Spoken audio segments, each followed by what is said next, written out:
Hey class, today we're going to be book of Galatians, the book of Galatians, and so you'll find a PowerPoint on that as well, titled Galatians. And so I do want to look at begin by looking at some of the basic information. So we'll look at the authorship, audience, and dating of the book. So in terms of authorship, it claims to be by Paul. We see that in chapter 1, verse 1, and chapter 5, verse 2. Warner Kumal, he's a New Testament scholar. He says that Galatians is an authentic epistle is undisputed. And so strong support and belief that Paul is indeed the author of the book of Galatians. And so again, you can he self-attests to it in the book of Galatians, and then there's just strong historical support for that argument as well. So flipping to Galatians in my Bible here, sorry about that. Yeah, Paul says in 1:1, Paul, an apostle, not from men or through man, but through Jesus Christ, the God the Father raised him from the dead. And then chapter 5, verse 2, look, I, Paul, say to you that if you accept circumcision, Christ will be of no advantage to you. And so those are those two references there. In terms of the audience, there are two theories as to where exactly he was writing, either the northern area of Galatia or the southern area of Galatia. And so I do have a map included there for you on your second slide there with the PowerPoint. And if you look, Galatia is essentially kind of the middle of Asia Minor, modern day Turkey. That would be the area of Galatia, kind of that middle section. And so there are some disputes and theories of people trying to figure out, was he writing to that more northern area or that more southern area? And so North Galatia is an ethnic territory. We see that based on Acts chapters 16 and 18. Galatia, in kind of the support or thinking for that, it's that Galatia was typically used to refer to the northern area. That was just kind of the language of the day. So when people said Galatia, most people thought of the northern area. Secondly, according to Acts, Paul experienced persecution in the Galatian cities, but Paul doesn't mention any strong opposition in Galatians. And so the idea that Galatia typically means the northern part, Paul mentions persecution in Galatian cities, but he doesn't necessarily mention that in the book of Galatians. And then thirdly, it's possible that Acts chapter 16, the Phrygian and Galatian region, in Acts chapter 18, Galatian region and Phrygia refer to this area as well. And so again, two theories. He's either writing to the northern part or the southern part. And then if you want to go for the southern region, kind of South Galatia, it was a Roman province. And kind of a support for that, evidence for that is that we do have information about the people and places that Paul knew and visited in the southern region, but none at all in the north. So some of the places they visited, are all kind of in the south, not necessarily the north. And so he went there on all three of his missionary journeys. So one could conclude that a letter was written to this area. Secondly, to refer to the cities of Antioch, Lystra, Iconium, and Derbe, Galatia was the only term Paul could use to kind of encompass them all. And so then thirdly, the northern area was difficult to get to, is very mountainous, and Paul states that he preached to them because of a bodily illness. And so in chapter 4, verse 13, he says that. And so if he was physically sick, being able to traverse the mountainous terrain would not be ideal. And so we probably, we think that Paul is probably writing this to the southern region of Galatia, the inhabitants of the southern part of that area. And when trying to think about the dating of this book, when was Galatians written? And really, that's kind of based on the relationship between Galatians chapter 2 and the book of Acts. And so, uh, and really kind of figuring out, was uh, Galatians 2, when Paul mentions Galatians 2, was that taking place in Acts chapter 11, or was it taking place in Acts chapter 15? And so in trying to determine the dating, it really is kind of related to those. And so support for Galatians 2 taking place in Acts 11 includes that Paul states that his visit to Jerusalem in Galatians 2 was only his second visit, whereas Acts chapter 15 is a description of his third visit. You can compare that with Acts chapter 9 and Acts chapter 11. Secondly, Paul does not reference the apostolic decree of Acts 15, which would have been strong support for his case against the Judaizers. And then, thirdly, it's difficult to imagine Peter's refusal to eat with Gentiles taking place after the Jerusalem Council. And we're talking about that section in Galatians chapter 2, 11 through 14. But support for Galatians 2 falling during Acts 15 includes both events involve the same participants, Paul, Barnabas, James, and Peter. Both events deal with the same issue, that is circumcision. And then both events have the same decision. Circumcision is not required of Gentile converts. And then lastly, Paul does not mention the famine of Acts 11:30 because his business was with the elders, not the apostles. And and again, trying to decipher this even more, trying to figure out, this even more in terms of dating. If it was written to northern Galatia, it would have been AD 53 to 57. However, you can't affirm, that the Acts chapter 11 and 15 because it wouldn't fit in with the missionary journeys. And so if you went with the southern Galatia, it would have been, you would break it down, and if it was Galatians chapter 2, going with Acts chapter 11, then that would be fallen AD 48. However, if Galatians 2 equal to Acts 15, that would be sometime between 50 and 57 AD. And so your third slide there kind of breaks it down a little bit more for you. We know that Galatians chapter 1, falls in Acts 9. And so trying to figure out where Galatians 2 takes place. Is it chapter 11 or is it chapter 15? We don't know.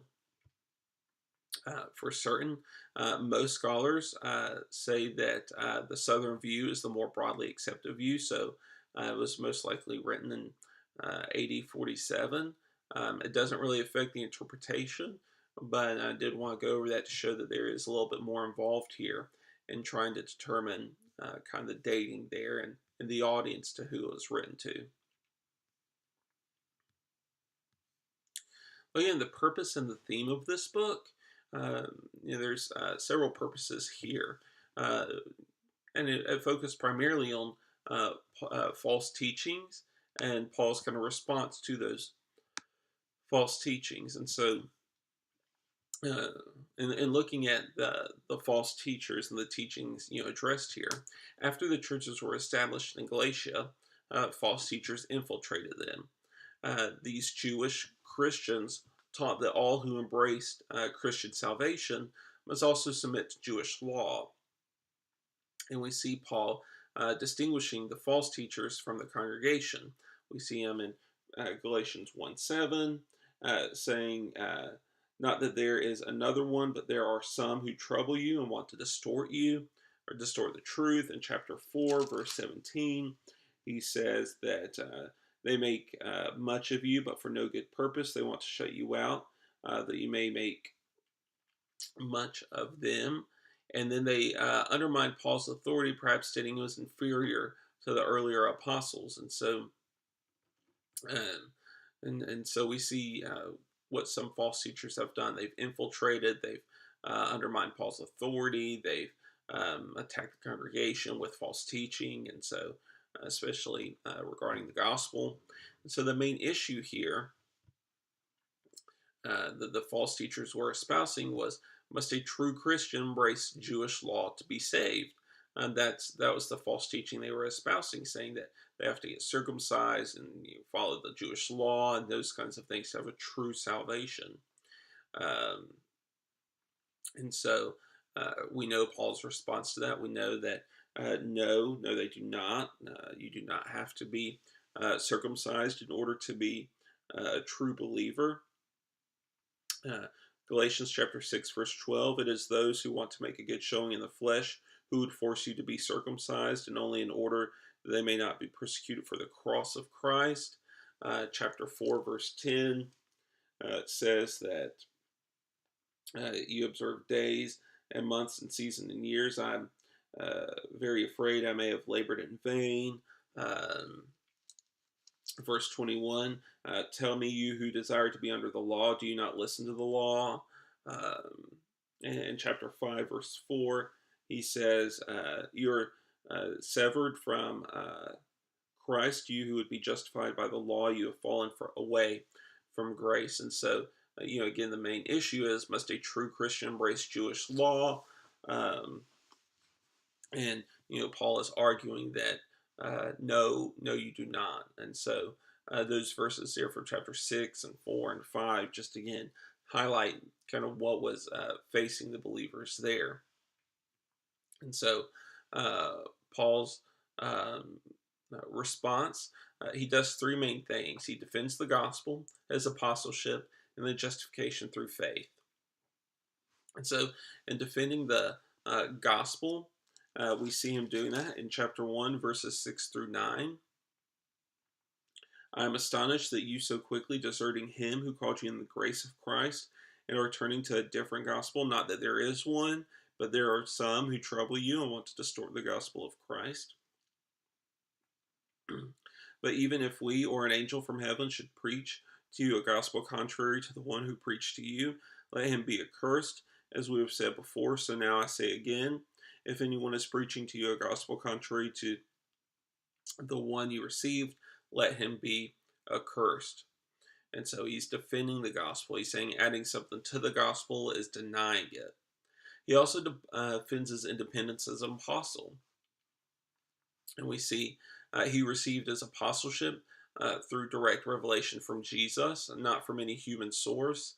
We see him saying they did not go to Jerusalem immediately after his conversion to consult with the apostles. 3 years later, he went to Jerusalem, but only for 15 days, and he only saw Peter. He was unknown to the churches in Judea, and later the Jerusalem apostles gave him the right hand of fellowship. And he also rebuked Peter. And so in chapters 1 and chapter 2, we see him defending his independence as an apostle. Jesus gave it to him. Jesus showed him. Paul went away. He didn't, go to the apostles. And when he did, he only saw Peter. Yet he also rebukes Peter. And so we see him defending his ministry there. And then we also see him in chapters 3 defending justification by faith alone. They received the Spirit by faith, not by works. Abraham was justified by faith, not works. Being under the law makes one cursed, not justified. The Abrahamic covenant is not superseded by the Mosaic covenant. And we see that in verses 15 through 18 of chapter 3. And then the law was given to lead us to Christ, verses 19 through 29 of chapter 3. And so the theme here in this book is that salvation is by Jesus' work on the cross. So any attempt to add or to change salvation with anything else, including the law, needs to be rejected. Anything adding to the gospel message, that is salvation by grace through faith alone, even if it deals with the law, needs to be rejected. So that kind of sums up the purpose and the theme of this book. And then looking at your outline on slide 5,